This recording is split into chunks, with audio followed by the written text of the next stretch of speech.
네, 스가랴 7장 1절부터 14절 말씀 우리 한 절씩 교독하시며 봉독하시겠습니다. 다리오 왕 제4년 아홉째 달 곧 기스레월 4일에 여호와의 말씀이 스가랴에게 임하니라.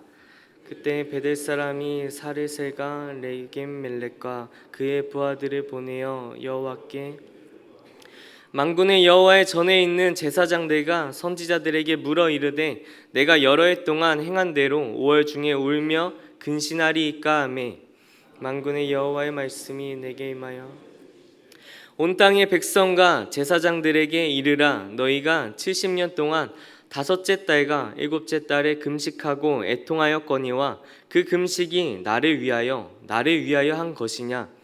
너희가 먹고 마실 때에 그것은 너희를 위하여 먹고 너희를 위하여 마시는 것이 아니냐. 예루살렘과 사면 성읍에 백성이 평온히 거주하며 남방과 평원에 사람이 거주할 때에 여호와가 옛 선지자들을 통하여 외친 말씀이 있지 않으냐 하시니라. 여호와의 말씀이 만군의 여호와가 이같이 말하여 이르시기를 너희는 진실한 재판을 행하며 서로 인애와 긍휼을 베풀며 가부와 고아와 나그네와 궁핍한 자를 압제하지 말며 서로 해하려고 마음에 도모하지 말라. 그들이 듣기를 싫어하여 등을 돌리며 듣지 아니하려고 귀를 막으며 그 마음을 금강석 같게 하여 율법과 만군의 여호와가 그 영으로 옛 선지자들을 통하여 전한 말을 듣지 아니하므로 큰 진노가 내가 불러도 그들이 듣지 아니한 것처럼 그들이 불러도 내가 듣지 아니하리라. 만군의 여호와가 말하였느니라. 내가 그들을 바람으로 불어 알지 못하던 여러 나라에 흩었느니라. 그 후에 이 땅이 황폐하여 오고 가는 사람이 없었나니 이는 그들이 아름다운 땅을 황폐하게 하였음이라 하시니라. 아멘. 네, 오늘 1절 말씀을 보면요, 다리오 왕 제4년이라고 나옵니다. 우리가 스가랴 1장부터 다리오 왕 몇 년이라고 계속해서 나왔는데요. 1장 1절에도 나왔고 6절에도 나왔습니다. 다리오 왕 2년으로 오늘 그 스가랴의 처음 시작, 환상을 처음 보여주셨을 때로부터 지금 2년이 지난 시점임을 지금 알 수 있는데요. 이것보다 더 중요한 사실은요, 역사적으로 지금 성전이 재건되기까지 얼마 남지 않은 시점이라는 것을 이것으로부터 알 수가 있습니다. 남유다의 멸망이라고 할 수 있는 역사적 시점이요, 주전 586년입니다. 주전 586년에 그 성전이 불탑니다. 예루살렘 성전이 열왕기하 25장 8절을 보면 알 수 있는데요. 그때 성전이 불타면서 성전 중심의 예배가 완전히 끊어진 시점이 586년으로 볼 수가 있습니다. 586년으로부터 70년이 지난 것이 주전 516년이겠죠. 그러면 그 516년이 언제냐 하면은 다리오 왕의 6년 되던 그 시기입니다. 그래서 다시 한번 정리해 보면 주전 586년에 남유다가 멸망해서 그 예루살렘 성전 중심의 예배가 중단되었고요. 그 전에 이제 예레미야 선지자를 통해서 너네에게 70년간의 그 포로기 생활이 있을 것이다 라고 예언을 하셨는데, 그 포로기 70년을 어떻게 해석하냐에 대한 그 해석은 그 다니엘이 처음 끌려갔던 때로부터 하냐, 아니면 성전 중심의 예배가 끝난 시점으로부터 하냐, 아니면 그 완전수에 대한 해석으로 하냐에 대한 해석의 여지는 있지만 어떤 시점으로 계산을 하더라도 다 비슷한 그 시기로 우리가 계산을 할 수 있는데요. 오늘 본문인 스가랴 7장 1절을 보면 다리오 왕 4년, 즉 성전이 완성되기까지 지금 2년 남은 시점임을 우리가 일단 알 수가 있습니다. 학개와 스가랴의 예언이 이제 막 시작이 되면서 성전이 재건되기 시작했습니다. 그러면서 예레미야 선지자를 통해서 이전에 말씀하셨던 70년의 그 포로기 생활도 거의 끝나가는구나라고 그 백성들이 지금 알 수 있는 시점입니다. 역사적 상황에서 본인들의 성전 재건이 언제 완공될지는 확실하게는 몰랐겠지만 그 70년이 거의 다 끝나간다라는 것은 그들도 알고 있었을 것입니다. 그래서 2절 말씀을 보면요, 베델 사람들이 옵니다. 하나님의 집이라는 뜻을 가진 그 북이스라엘에서 중요한 성소였던 그 북이스라엘의 그 베델 사람들이 지금 나왔습니다. 그들이 있던 곳은 예루살렘으로부터는 꽤 떨어져 있었습니다. 20km 정도 떨어져 있었지만 그 예루살렘 성전이 불탔던 것과 그 당시 유다에서 있었던 여러 혼란스러웠던 상황을 겪으면서 그들이 금식하기 시작했습니다. 한번 생각해 보면요, 다윗이 구상을 했고 솔로몬과 온 백성들이 힘을 모아서 성전을 만들었습니다. 그때 하나님께서도 그 성전 가운데 함께 하셨기에 온 백성들이 너무나도 기뻐했던 것이 성전 건축이었습니다. 그런데 바벨론이라는 나라에 의해서 그 성전이 불타는 것을 그들이 목격을 했습니다. 그래서 그들의 마음은 성전이 불타는 것을 봤을 때 마음이 찢어졌을 것입니다. 그래서 그들이 금식하기 시작했습니다. 그들이 애통하고 애도하는 그 표현의 한 가지 방법으로 금식을 택했던 것이죠. 그런데 지금 그들의 후손들이 와서 이제 70년이 다 되어 가는데 계속 금식을 해야겠습니까? 라고 물어보는 장면이 나옵니다. 그래서 4절에 그때 만군의 여호와의 말씀이 스가랴에게 임합니다. 5절, 그들의 질문으로 답하십니다. 그 금식이 나를 위하여 한 금식이냐, 나를 위하여 한 것이냐 라고 질문으로 지금 답하고 계십니다. 6절 말씀 보면요, 너희가 먹고 마실 때 그것은 너희를 위하여 먹고 너희를 위하여 마시는 것이 아니냐. 그들이 처음에는 애통하는 마음으로 금식을 시작했지만 그 시간이 지날수록 너희가 그냥 먹고 마시면서 살아갔던 것이, 그러니까 너의 삶을 위해서 너희가 먹고 마셨듯이 너희가 금식한 것도 그냥 너희가 살아가는 그 삶 중에서 너희를 위해서 했던 것이 아니냐라고 말하고 계십니다.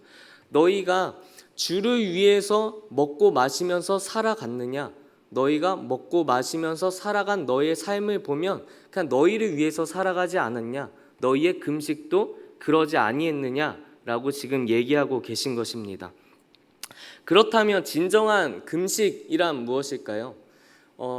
저희가 여러 번 나눴고 담임 목사님도 말씀하셨지만 금식을 하게 되면 몸에 힘이 쫙 빠집니다. 우리가 먹질 않으니까 힘이 좀 사라지죠. 그러면서 내 힘으로 하려던 모습이 아니라 주님의 뜻이 무엇일까를 강구하게 되는 것이 금식입니다. 음식을 먹지 않음으로 인해서 내 힘이 좀 빠지면서 주님께서 원하시는 것은 무엇일까를 고민하는 것이 금식이죠. 저는 제가 의도하지 않았는데 이와 비슷한 귀한 경험을 해본 적이 있습니다. 대학교를 다니다가 휴학을 하고 호주에 몇 달 동안 신앙에 대한 고민으로 가게 됐던 적이 있는데요. 갖고 있던 생활비를 그곳에서 헌금을 할 마음을 주시는 것 같아서 헌금을 거의 생활비의 대부분을 헌금으로 냈던 경험이 있습니다. 호주에만 3달에서 4달 정도 있었고 전도 여행으로 중국 한 달, 인도 한 달 이런 식으로 총 5개월에서 6개월 정도 갔던 일정인데요. 한국으로 돌아오니까 제 몸무게가 58, 59 정도가 됐더라고요. 지금 한 70 조금 넘는데요. 당시에도 한 8kg 정도 빠져서 왔었던 것 같습니다. 저는 호주에 가서 캥거루도 못 봤더라고요. 그리고 거기서 사람들이 맥도날드 가면 빅맥이라는 것을 잘 먹던데 빅맥도 제대로 제 돈 주고 못 사 먹었던 것 같습니다. 그렇게 조금 없는 형편으로 그렇게 살게 됐었는데 은혜는 대신에 정말 깊게 경험했던 시간이었습니다. 다른 것 안 보고 다른 데 시간 투자 안 하고 좀 하나님의 은혜에 대해서 깊게 경험했던 그러한 경험이 있는데요. 고난 주간이 되면 우리가 미디어 금식이라는 말도 하게 됩니다. 우리가 금식을 하는 데는 우리가 하던 것들에서 좀 힘을 빼고 시선을 돌려서 주님을 보고 싶다라는 그러한 의미가 담겨 있는 것 같습니다. 그런데 그들의 금식은 어떠했나요? 그들의 금식은 멸망으로 끝났습니다. 왜냐하면은 자기의 욕심을, 자기의 욕망을 금식하지 않았습니다. 그래서 하나님의 말씀을 불편하게 여기며 외면했죠. 그래서 오늘 하반절에서 계속해서 말씀하고 계신 것은 너희가 나의 말을 듣지 아니하였다. 너희가 너희의 욕망을 내려놓지 않았다. 너희가 진정한 금식을 하지 않았다라고 하나님께서 말씀하고 계십니다. 말씀을 정리하겠습니다. 금식이 하나님 나라를 만드는 것이 아닙니다. 마태복음 5장 6절 말씀 함께 찾을 수 있으시면 찾아보면 좋겠는데요. 마태복음 5장 6절 말씀입니다.